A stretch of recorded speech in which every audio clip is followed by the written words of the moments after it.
कि देश के किस हिस्से में मजदूरों को घर जाने के लिए हजारों की भीड़ों के बीच में आना पड़ा और रजिस्ट्रेशन कराने के लिए लगी हजारों की तादाद में भीड़। साथ ही हम यह भी चर्चा करेंगे कि बदलेगा कॉलेज एग्ज़ाम का पैटर्न, ऑनलाइन या ऑफलाइन होगी एग्ज़ाम, इस पर किया जा रहा है विचार।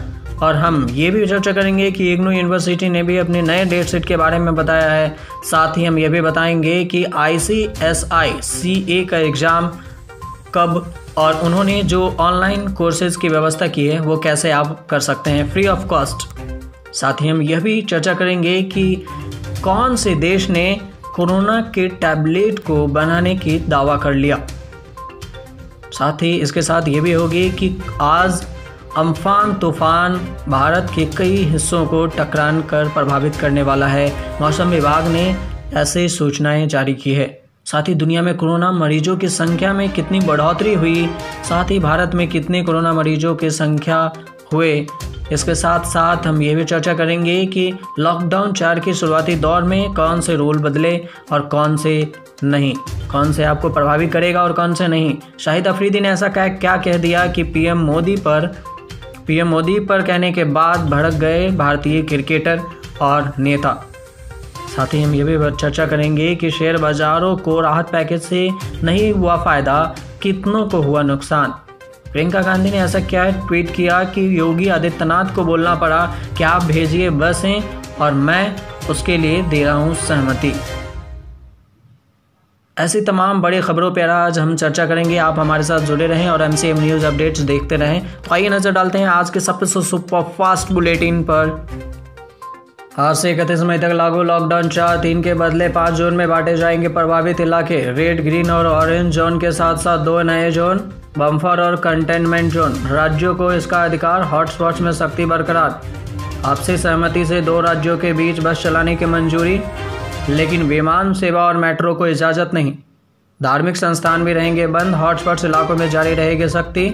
स्कूल, कॉलेज सहित सभी शिक्षण संस्थान रहेंगे बंद। सरकार की अपील के बाद भी प्रवासी मजदूरों का पैदल मार्च जारी। साइकिल और बाइक से तय कर रहे सैकड़ों किलोमीटर की दूरी। घर लौट रहे प्रवासी मजदूर पर फिर बरसी मुसीबत। यूपी के कुशीनगर में सड़क हादसा, बस में सवार 12 मजदूर हुए घायल। प्रवासी मजदूरों के मुद्दे पर कैबिनेट सेक्रेटरी ने की राज्यों से बात। रेलवे से कैबिनेट सेक्रेटरी ने कहा मजदूरों के लिए ज़्यादा श्रमिक स्पेशल ट्रेनें चलाई जाएंगी। राहत पैकेज की अंतिम किश्त पर पीएम मोदी ने किया ट्वीट, लिखा स्वास्थ्य और शिक्षा के क्षेत्र में आर्थिक सुधारों से होगा बड़ा बदलाव। कांग्रेस का दावा 20 लाख करोड़ नहीं, सिर्फ 3.25 लाख करोड़ का है पूरा पैकेज। जुबानी जमा खर्च से चल रहा है काम। राहुल गांधी ने साहूकार वाले बयान पर निर्मला सीतारमण का पलटवार, कहा कांग्रेस की सहानुभूति सिर्फ दिखावा। राहुल गांधी के साहूकार वाले बयान पर निर्मला सीतारमण का पलटवार।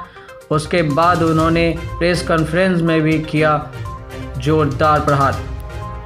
प्रियंका का वार, हमने बसें भेजी तो किया इनकार, खुद भी नहीं किया इंतजाम। तो योगी बोले कांग्रेस भेजे 1000 बस, मेरी है इजाज़त। शेयर बाजार को रास नहीं आया राहत पैकेज। BSE सेंसेक्स 972 अंक टूटा। बम्बई स्टॉक एक्सचेंज का सेंसेक्स करीब 972 अंकों की गिरावट के साथ 30,125 पर पहुंचा। कोरोना मामले में करीब 5,000 की रिकॉर्ड उछाल के बाद देश भर में आंकड़ा 90,000 के पार। महाराष्ट्र में कोरोना की बेकाबू रफ्तार, 2300 नए केस के साथ कुल तादाद पहुंची 33,000 के पार। तो गुजरात में कोरोना के मामले बढ़े, कुल तादाद 11,000 के पार। अब तक 625 की मौत। राजस्थान में 242 नए मामले, मरीजों की तादाद 5,000 के पार। अब तक 131 की मौत। यूपी में 4400 से ज़्यादा कोरोना केस, अब तक 112 की मौत। शाहिद अफरीदी ने पीएम मोदी का नाम लेकर भारत के खिलाफ उगला जहर। पाकिस्तानी फौज के बीच खड़े होकर बयान दिया और बनाया वीडियो। गौतम गंभीर ने दिया करारा जवाब। अफरीदी, इमरान और बाजवा को बताया जोकर, पूछा क्या याद नहीं बांग्लादेश। तो बीजेपी नेता रविंद्र रैना ने शाहिद अफरीदी को बताया नाकाम क्रिकेटर। पाकिस्तान का इतिहास याद रखने की नसीहत। हरभजन सिंह ने कहा अपनी हद में रहें अफरीदी। लॉकडाउन 4 में गाजियाबाद से आई हैरान करने वाली तस्वीर। रामलीला मैदान में लगा मजदूरों का मेला। गाजियाबाद के घंटाघर स्थित रामलीला मैदान में जुटे हजारों मजदूर घर वापसी के लिए रजिस्ट्रेशन की जद्दोजहद एसडीएम और मजिस्ट्रेट के सामने बदहाली का आलम। ट्रेन से बिहार जाने वाले प्रवासी मजदूरों को थर्मल स्क्रीनिंग और पेपर वेरिफिकेशन के लिए रोका गया। बसों से भी मजदूरों की घर वापसी। खचाखच बड़ी बस हुई रवाना। मजदूरों की भीड़ का आलम ऐसा रहा कि बस की छत पर बैठे दिखे श्रमिक। दिल्ली में डीएनडी पर जबरदस्त ट्रैफिक, 3 किलोमीटर लंबा जाम। पिछले दिनों के मुकाबले डीएनडी पर आई 4 गुनी ज़्यादा गाड़ियाँ।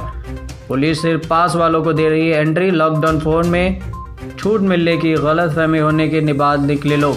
पुलिस से बिना बहस किए ही लोग जाने के लिए नहीं हो रहे हैं राजी। पुलिस ने कितनों को लोगों का काटा चालान। दिल्ली में कालिंदी कुंज इलाके में भी लगा लंबा जाम, कई किलोमीटर लंबी कतारें।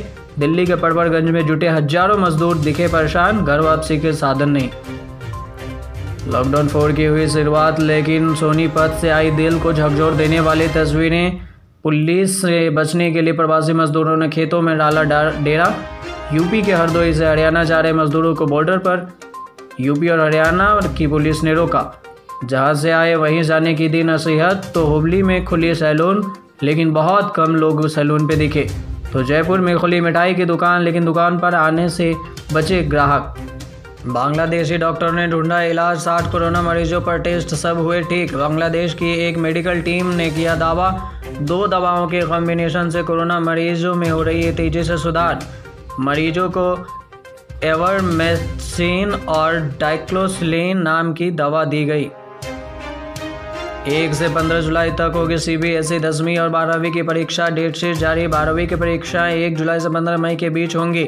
इसके साथ ही नॉर्थ ईस्ट दिल्ली में 1 जुलाई से 15 जुलाई तक सीबीएसई 10वीं की परीक्षा होगी।